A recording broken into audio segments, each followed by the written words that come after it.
Every year, thousands of folks go to Ottawa for the March for Life hosted by the Campaign Life Coalition. The reason why these people go is because here in Canada, there is no law on abortion. In other words, an abortion can take place all 9 months of pregnancy. That's allowed even though there's a strong cultural interest of protecting human life. People of all different colors, ages, and creed came to this year's March for Life within Ottawa. I got to talk to some of these good folks. Well, I think in general, if you educate yourself, you'll find out that the views in the pro-life community are very diverse.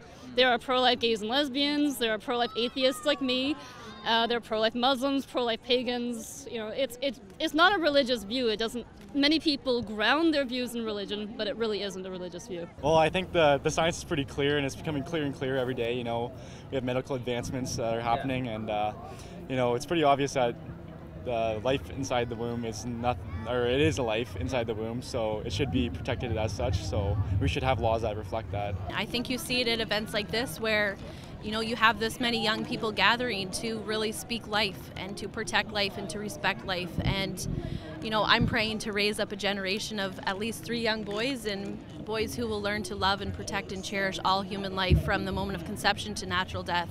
The vast majority of pro-life folks at the march were peaceful and family-oriented. In fact, there were many kids that came along to the march. Most of them were Christians or Catholics. Some of them were atheists.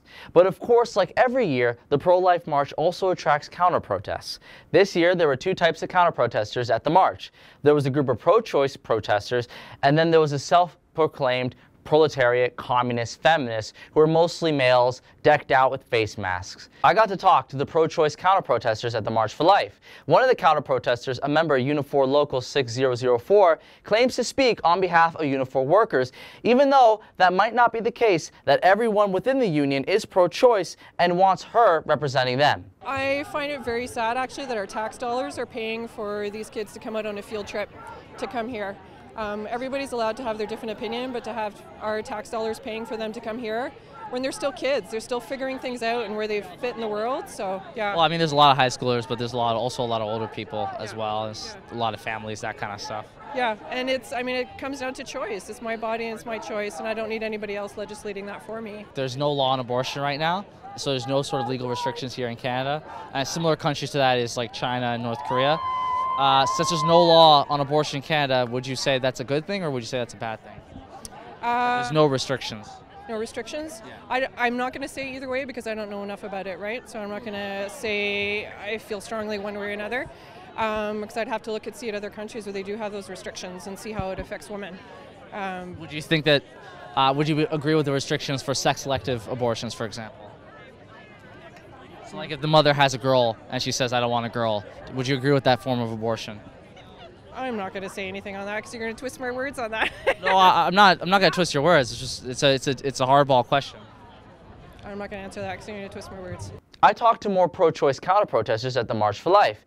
Unlike the communists that we'll show you in just a bit, they were peaceful, but some of the protesters, to use feminist language, had problematic opinions. I know they sometimes talk about having an abortion if it's a girl, but sometimes, you know, having an abortion is necessary for the woman's survival. Either like in some countries, if a woman has an abortion because it's a girl, sometimes it can save her own life. It's always okay to have an abortion, even if it shouldn't be used obviously as a method of contraception. Obviously, you don't go and have 10. Well, you wouldn't want a late-term abortion, right? Who wants to have that? You would disagree with late-term abortions? Not really. So, abortions that are 8 months? I mean, at this point, it's not of my business, but if the person wants to have an abortion, even if it's 8 months, that's fine. It's not my choice. Do you understand? I'm not making a decision for someone else's body. If that's their choice, that's their choice. So some of the pro-choice counter-protesters believe that it's okay to have an abortion for Down syndrome or sex-selective purposes. So she's okay with the law allowing for the discrimination of certain types of people just as long as they're unborn.